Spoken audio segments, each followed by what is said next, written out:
pouring today. Oh, so much stuff to do too.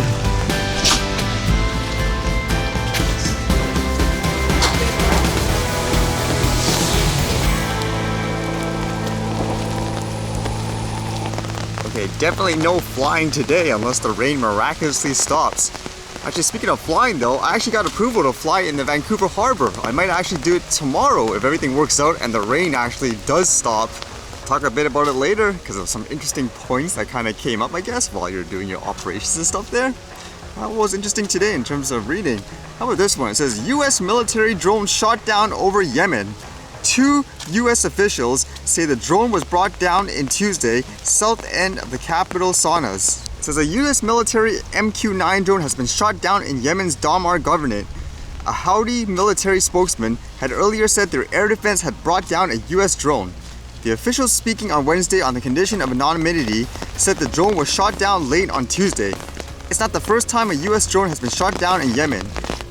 These are pretty expensive drones too, huh?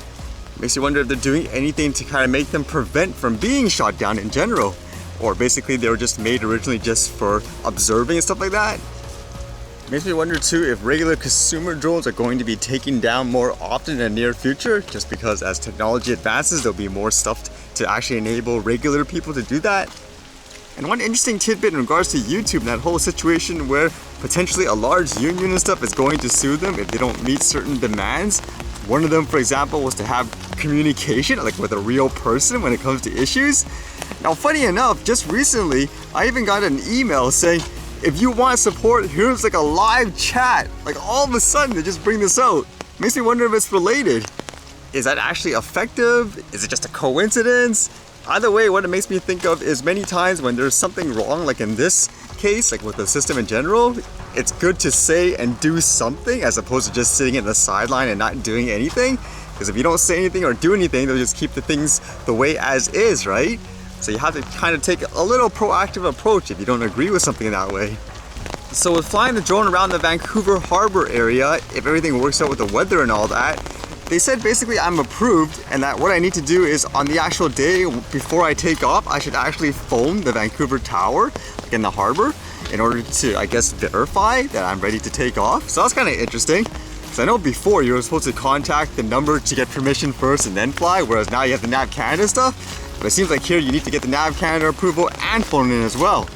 And one of the strange things is the number specifically for the tower, they listed as emergency number. So you have to phone the emergency number, I guess, to confirm I'm going to take off now. It's like, is it good? So it's kind of weird in that sense.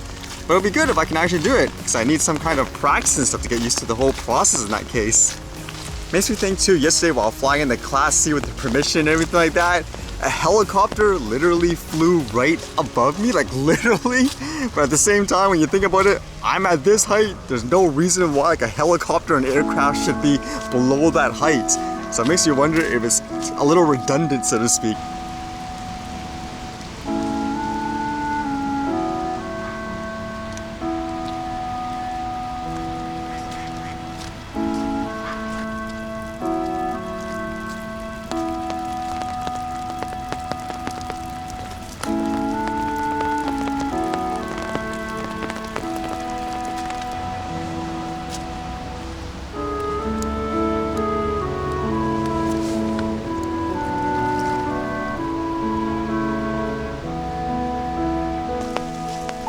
The rain's definitely not stopping today.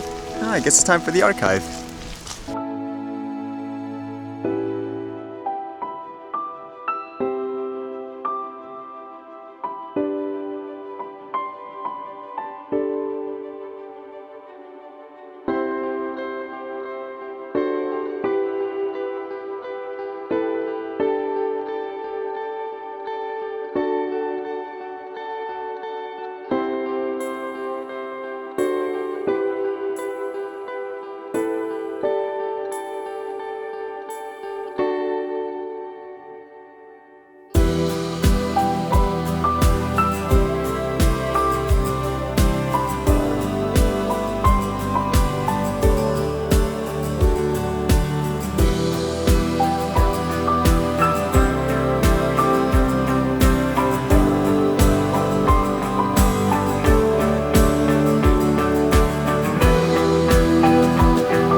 Alright, see you guys later.